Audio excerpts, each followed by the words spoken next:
Assalamualaikum warahmatullahi wabarakatuh. Kami dari kelompok 3 akan menjelaskan materi tentang hubungan tenaga kerja. Pertama, ada pendahuluan.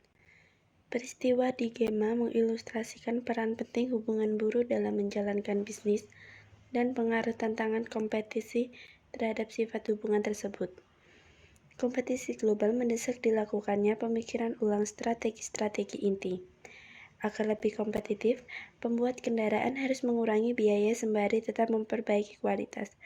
Untuk mencapai hal ini, Gema harus meyakinkan pekerja UAW atau Serikat Pekerja Otomotif agar mau bekerja sama dalam penyusunan model baru hubungan buruh. Penempatan kerja mereka tergantung pada kelangsungan finansial. Tujuan umum inilah yang melekatkan pihak manajemen dan buruh seiring sejalan untuk menemukan daya saing yang lebih baik. Kemudian ada kerangka kerja hubungan buruh. Dalam buku yang berjudul Industrial Relation System tahun 1958, bahwa sistem hubungan industri yang berhasil terdiri dari 4 elemen. Yang pertama, konteks lingkungan yang terdiri dari teknologi tekanan pasar dan kerangka kerja hukum, terutama karena ini berpengaruh terhadap kekuatan perundingan.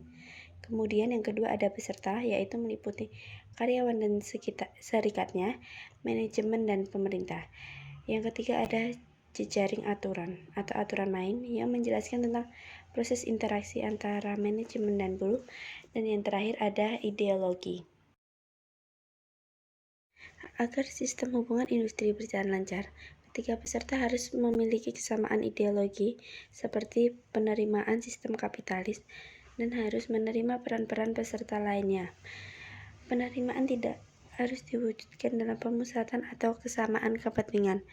Sebaliknya, konflik antara pekerja dan pihak manajemen adalah sesuatu yang mustahil sepenuhnya dihindari karena meski kepentingan kedua pihak tersebut berseberangan, namun tetap memiliki kesamaan aspek-aspek penting, misalnya bagaimana sistem hubungan industri yang efektif tidak boleh menghapus konflik melainkan menyediakan institusi dan jejaring aturan yang menyelesaikan konflik dengan cara meminimalkan ongkos di pihak manajemen, karyawan, dan masyarakat. Sistem perundingan kolektif adalah salah satu bentuk institusi itu karena terkait dengan mekanisme seperti mediasi, arbitrase, dan partisipasi dalam pengambilan keputusan. Sebuah model hubungan industri terbaru yang sangat bermanfaat dalam penataan letak tipe-tipe keputusan yang diambil oleh pihak manajemen dan serikat dalam interaksinya berikut konsekuensi jaminan kerja dan hak serta tanggung jawab serikat dan manajemen. Yang kemudian ada kerangka hubungan buruh. Yang pertama, tantangan kompetisi meliputi hukum pemangku kepentingan, globalisasi, sistem kerja kinerja. Yang kedua ada tujuan yang berhubungan dengan karyawan dan serikat, manajemen dan masyarakat. Yang selanjutnya adalah keanggotaan serikat dan kekuatan tawar-menawar relatif. Kemudian ada struktur serikat dan administrasi. Kemudian ada interaksi serikat dan manajemen yang meliputi organisasi, negosiasi, dan administrasi. Dan yang terakhir adalah pencapaian tujuan dari karyawan dan serikat, manajemen, dan masyarakat. Tantangan kompetisi memiliki hubungan dengan tujuan dan keanggotaan serikat dalam kekuatan tawar-menawar relatif. Kemudian tujuan tersebut menghasilkan struktur serikat dan administrasi. Tujuan dan struktur serikat tersebut menghasilkan keanggotaan serikat dan interaksi serikat dan manajemen. Dari tujuan yang telah diberikan, kemudian akan dihasilkan sebuah pencapaian tujuan. Selanjutnya ada strategi dan tujuan. Ada 3, yaitu yang pertama ada masyarakat, yang kedua manajemen, dan yang ketiga ada serikat buruh. Untuk penjelasannya, yang pertama adalah masyarakat. Manfaat utama dari serikat buruh bagi masyarakat adalah institusionalisasi konflik industri yang karena kehadiran mereka dapat diselesaikan dengan cara yang paling murah. Karena itu, meski perselisihan antara manajemen dan serikat berlanjut, penyelesaian yang lebih baik adalah melalui diskusi atau perundingan kolektif dan bukan adu fisik di jalanan. Perundingan kolektif tidak saja berpotensi mengurangi kerugian ekonomi yang diakibatkan oleh aksi mogok, tetapi juga berkontribusi terhadap stabilitas sosial. Meski suatu sistem hubungan industri yang didasarkan pada perundingan kolektif memiliki kelemahan, namun alternatifnya pun tidak lepas dari itu. Kontrol sepihak dari pihak manajemen akan mengorbankan hak-hak pekerja. Keterlibatan berlebihan dari pemerintah dan pengadilan akan mengakibatkan resolusi yang mahal, lamban, dan dijatuhkan oleh seorang hakim, tanpa mengetahui terlebih dahulu keadaan di pihak buruh maupun manajemen. Manajemen. Keputusan suatu manajemen dapat mendorong atau menghambat perserikatan karyawannya. Manajemen juga dapat melarang serikatnya karena dapat mengkhawatirkan tunjangan biaya yang dapat naik, adanya gangguan akibat pemogokan, dan hubungan yang tidak selaras dengan karyawan. Manajemen menggunakan dua strategi dasar untuk menghindari perserikatan. Yang pertama, yaitu melalui ketentuan dan syarat kerja bagi karyawan yang dipandang menarik. Yang kedua, secara agresif melawan representasi serikat, bahkan ketika terdapat kepentingan karyawan yang signifikan. Serikat buruh. Melalui tindakan yang kolektif, serikat buruh berusaha membuat pekerja mengeluarkan suara independen dan formal dalam penetapan syarat dan ketentuan pekerjaan mereka. Tujuan utama dari serikat buruh sendiri adalah efektivitas perundingan, karena dengannya akan ada kekuatan dan pengaruh untuk membuat suara karyawan didengar, serta untuk mempengaruhi perubahan di tempat kerja. Salah satu usaha yang dapat dilakukan para buruh yaitu pemogokan kerja. Ketentuan umum dalam kontrak perundingan kolektif, yaitu adanya penetapan dan administrasi kesepakatan. Yang kedua yaitu fungsi hak dan tanggung jawab. Dan yang ketiga yaitu penentuan dan administrasi upah. Yang keempat adanya keamanan pendapatan atau pekerjaan. Dan yang kelima operasi pabrik. Yang keenam cuti bergaji dan tidak bergaji. Ketujuh program tunjangan karyawan. Dan yang terakhir yaitu kelompok khusus. Struktur, administrasi, dan keanggotaan serikat, yaitu yang pertama, serikat nasional dan internasional. Yang kedua, serikat lokal. Yang ketiga, keanggotaan serikat dan daya tawar. Yang kelima, perubahan struktur ekonomi. Dan yang terakhir, yaitu meningkatnya resistensi perusahaan. Penjelasan. Serikat nasional dan internasional. Mayoritas anggota serikat masuk ke dalam serikat nasional atau internasional. Karakteristik penting dari suatu serikat adalah apakah ia termasuk serikat perajin atau pemahat. Serikat perajin antara lain mencangkup para pekerja listrik dan pemahat. Serikat industri tersusun oleh anggota-anggota yang mengikatkan diri para pekerjanya di industri tertentu. Misalnya serikat pekerja perusahaan baja dan serikat pekerja perusahaan otomotif. Serikat lokal. Bahkan ketika sebuah serikat nasional memainkan peran terpenting dalam negosiasi syarat dan ketentuan kontrak, negosiasi ini terjadi di level lokal, termasuk menyangkut aturan kerja dan masalah lain yang ditentukan di lingkup sosial. Di samping itu, administrasi kontrak seringkali dilakukan di level serikat lokal. Akibatnya, sebagian besar interaksi sehari-hari antara buruh dan manajemen juga terjadi di level serikat lokal. Keanggotaan serikat dan daya tawar. Di level strategi, manajemen berhadapan-hadapan dalam hal pengorganisasian serikat. Di sisi lain, serikat harus mengorganisir anggota baru dan bertumpu pada anggota kiri untuk memiliki kekuatan perundingan dan sumber daya finansial yang diperlukan untuk mencapai tujuan di masa mendatang dan untuk menegosiasikan serta mengatur kontrak dengan manajemen. Perubahan struktur ekonomi. Kendati perserikatan kelompok tersebut dimungkinkan adanya, namun faktanya serikat belum berhasil mengorganisir kelompok di sektor swasta.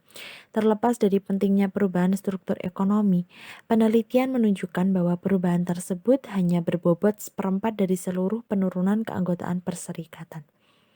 Meningkatnya resistensi perusahaan. Hampir separuh perusahaan besar dalam sebuah survei dilaporkan bahwa tujuan terpenting mereka adalah bebas dari serikat. Namun, semuanya bertolak belakang. Banyak industri yang masih terikat dengan perserikatan, di antaranya yaitu industri karet, baja, dan mobil. Substitusi dengan manajemen SDM. Substitusi oleh regulasi pemerintah, pandangan kerja, dan tindakan serikat. Kerangka kerja hukum. 1. Hak karyawan ditetapkan oleh pasal 7 yang aktivitasnya dilindungi berisi pengorganisasian serikat, bergabung ke serikat, turut serta dalam aksi demo, menjauhkan diri dari aktivitas demi kepentingan serikat. 2. Praktik-praktik ketenagakerjaan tidak adil oleh perusahaan. 3. Praktik-praktik ketenagakerjaan tidak adil oleh serikat buruh. 4. Penegakan. Interaksi serikat dan manajemen dalam pengorganisasian. 1. Mengapa karyawan bergabung dengan serikat? 2. Proses dan kerangka hukum dari pengorganisasian. 3. Kampanye pengorganisasian, taktik dan strategi serikat, manajemen. Mengapa karyawan bergabung dengan serikat? Pada dasarnya, setiap model keputusan bergabung ke sebuah serikat memiliki fokus dalam permasalahannya. Pertama, apakah ada kesenjangan antara gaji, tunjangan, dan kondisi ke pekerja lain yang benar-benar diterima karyawan dibanding apa yang seharusnya diterima menurut mereka. Kedua, jika kesenjangan tersebut memang ada dan cukup besar untuk mendorong karyawan berusaha meredakan situasi, apakah keanggotaan serikat dipandang sebagai sarana paling efektif untuk melakukan perubahan? Hasil dari sebuah kampanye pemilihan akan bergantung pada bagaimana mayoritas karyawan menjawab kedua pertanyaan ini. Proses dan rangka hukum dari pengorganisasian. NLRB berkewajiban menjamin bahwa semua proses pengorganisasian mengikuti tahapan tertentu di level yang paling umum. NLRB menyelenggarakan pemilihan wakil serikat jika sekurang-kurangnya 30% karyawan di unit perundingan menyetujui. Jika lebih dari 50% karyawan menandatangani kartu kuasa tersebut, serikat bisa meminta agar perusahaan secara sukarela mengakuinya. Jika 50% atau kurang menandatangani kartu tersebut, atau jika perusahaan menolak mengakui serikat secara sukarela, NLRB akan melakukan pemilihan dengan surat suara rahasia. Serikat disahkan oleh NLRB sebagai satu-satunya representasi karyawan jika lebih dari 50% karyawan memberi suara pada serikat tertentu. Jika lebih dari satu serikat muncul di surat suara dan tidak memperoleh suara mayoritas, lakukan pemilihan penentu atau runoff. Yang ketiga, ada kampanye pengorganisasian, taktik dan strategi serikat dan manajemen. Banyak yang bertanya mengapa perusahaan semakin jauh melanggar hukum sekarang ini. Fossum menyebutkan bahwa diskriminasi yang terjadi pada karyawan yang terlibat dalam serikat menurunkan keberhasilan pengorganisasian serikat. Biaya upah balik bagi aktivis serikat jauh lebih kecil dibanding biaya yang muncul saat serikat berhasil mengorganisasikan dan memperoleh peningkatan upah, tunjangan, dan lain-lain. Contoh tindakan yang dapat membatalkan hasil pemilihan itu yang pertama ada ancaman kehilangan pekerjaan atau tunjangan dari pihak perusahaan dan serikat atau untuk mempengaruhi suara atau aktivitas pengorganisasian.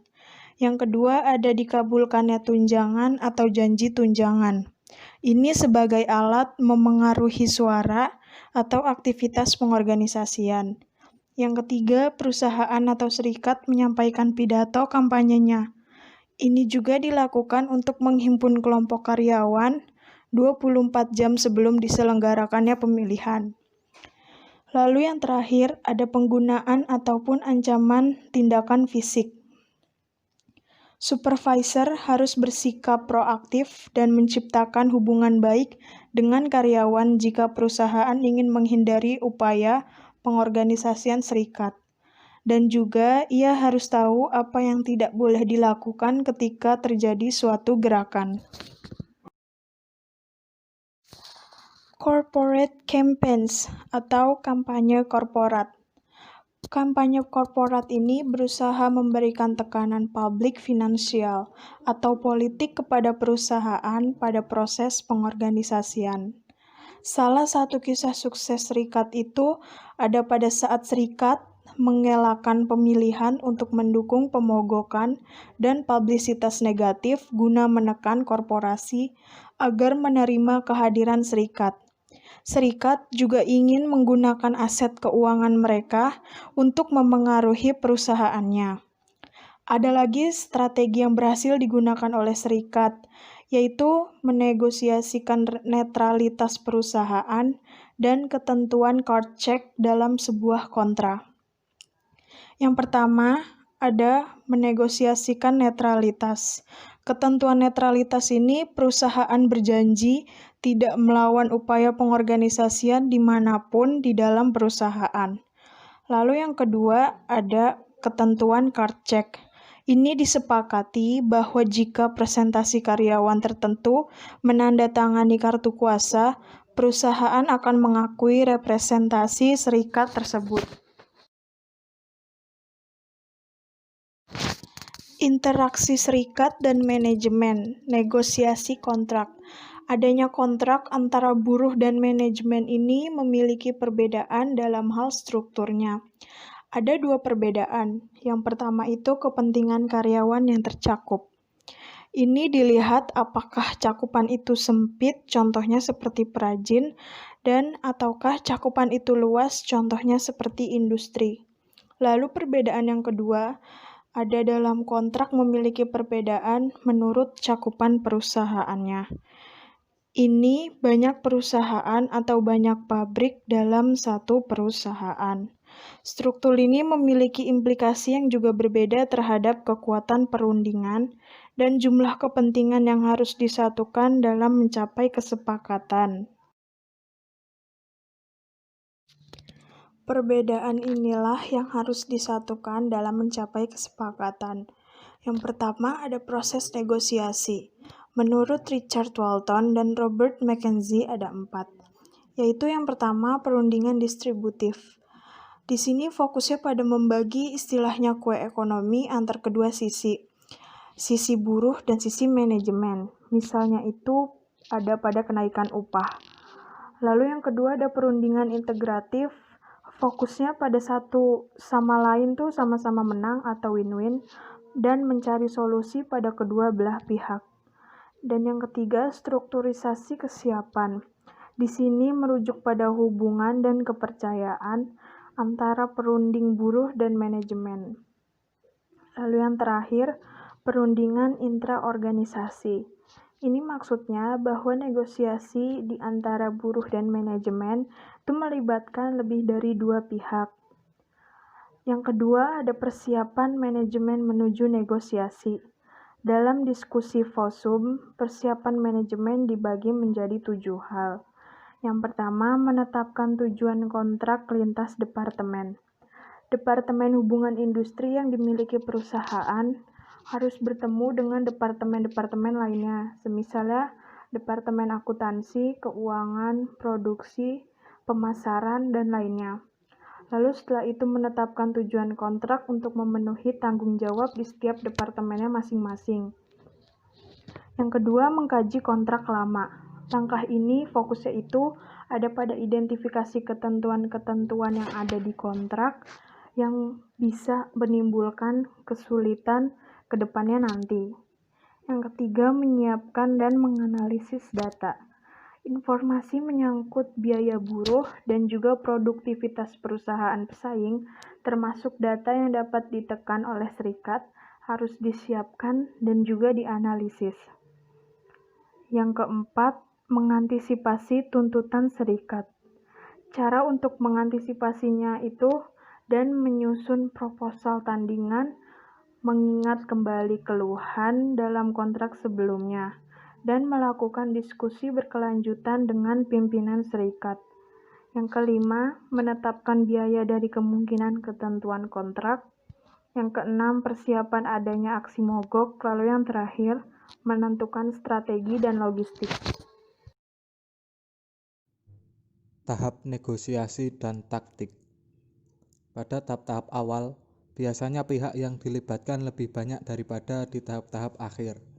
Di pihak serikat ini bisa memberikan kesempatan di semua kelompok kepentingan internal untuk berpartisipasi dan menyuarakan tujuannya.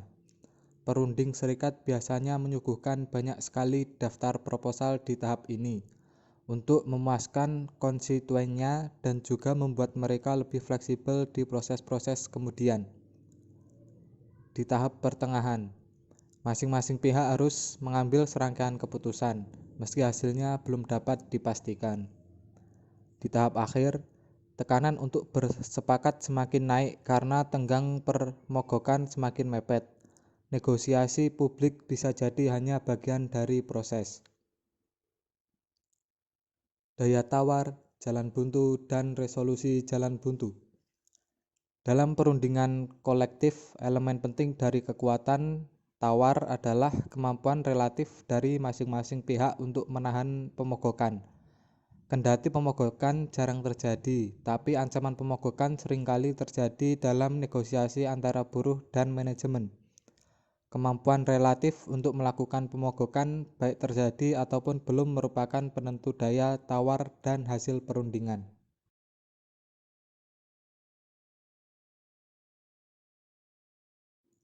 Kemampuan manajemen untuk menerima pemogokan.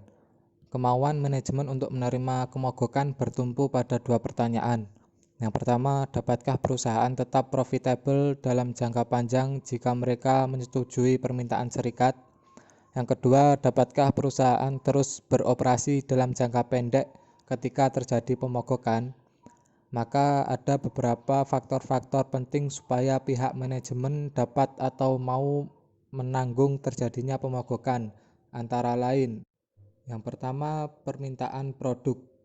Manajemen cenderung tidak mampu menahan pemogokan ketika permintaan terhadap produk perusahaan terbilang kuat, karena jika terjadi mogok akan menghilangkan pendapatan dan profit. Yang kedua, kecepatan rusak produk. Pemogokan oleh jenis karyawan tertentu, pekerja peternakan di masa panen, pengemudi truk yang mengangkut makanan cepat rusak, karyawan maskapai penerbangan dalam masa arus puncak akan mengakibatkan hilangnya pendapatan dan meningkatkan biaya di pihak manajemen. Yang ketiga, teknologi. Suatu organisasi yang padat modal atau versus padat karya cenderung kurang bergantung pada karyawannya dan cenderung dapat menggunakan supervisor atau lainnya sebagai pengganti. Perusahaan telepon dapat tetap beroperasi selama terjadi pemogokan, meski pemasangan perlengkapan baru atau servis dan perbaikan dapat memakan waktu lebih lama dari biasanya. Yang keempat, ketersediaan pekerja pengganti. Ketika pekerja langka, maka pekerjaan pengganti akan lebih banyak tersedia dan mau menjalani jadwal piket. Penggunaan pekerja pengganti untuk beroperasi selama pemogokan akan meningkatkan taruhan di pihak pemogok yang bisa jadi akan digantikan secara permanen. Yang kelima, ragam lokasi produksi dan kontrak tertangguh. Kondisi ini mengizinkan perusahaan menggeser produksi dari fasilitas yang mengalami pemogokan ke fasilitas yang meski memiliki serikat, memiliki kontrak yang kadaluarsa di berbagai waktu, sehingga mereka tidak dapat melakukan pemogokan bersamaan. Yang keenam, fasilitas terpadu. Ketika satu fasilitas memproduksi sesuatu yang dibutuhkan fasilitas lain, perusahaan cenderung tidak dapat menanggung pemogokan karena gangguan produksi akan merebak keluar dari satu fasilitas tadi. Sistem produksi just in time yang hampir tidak memungkinkan adanya stok filling penimbulan barang akan lebih jauh lagi memperlemah kemampuan manajemen untuk menanggung pemogokan. Yang ketujuh, kurangnya substitusi produk. Pemogokan lebih menimbulkan biaya bagi perusahaan jika pelanggan sudah memiliki sumber alternatif barang atau jasa yang disediakan perusahaan tersebut. Prosedur resolusi jalan buntu atau alternatif selain pemogokan. Ada 3 prosedur resolusi yang kerap digunakan, antara lain yang pertama mediasi atau mediation adalah prosedur yang paling tidak formal namun paling sering digunakan baik di sektor publik maupun swasta dan digunakan hampir 40% dari semua unit perundingan sektor swasta yang besar. Yang kedua, pencarian fakta bertujuan untuk melaporkan sebab-sebab perselisihan, pandangan dan argumen dari kedua belah pihak dan pada beberapa kasus rekomendasi penyelesaiannya yang bebas dan ditolak oleh pihak-pihak yang bersengketa. Yang ketiga, arbitrase. Tipe intervensi yang paling umum dari pihak luar di mana solusi dipilih oleh arbitrator. Tipe masalah apa saja yang paling umum yang sering mencapai arbitrase?